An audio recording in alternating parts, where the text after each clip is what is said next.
Hi friends, welcome back to Everstudy Classes. So my dear friends, Karnataka Assistant Professor Commerce examination has been finally conducted and I hope you guys have given your best shot in this examination.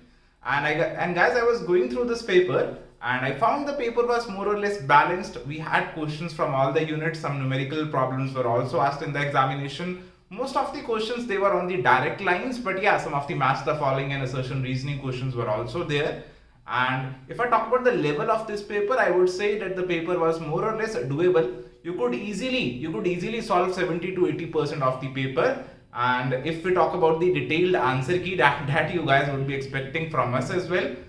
So I believe we should come up with a detailed analysis after the official or the provisional answer key is out, so that we can check which of the questions can be challenged, which of the answers given by the commission can be challenged. So I think that would be more appropriate. And yeah, I wish you all the best for the result of this examination and the upcoming selection in this examination. Bye guys, take care, all the best.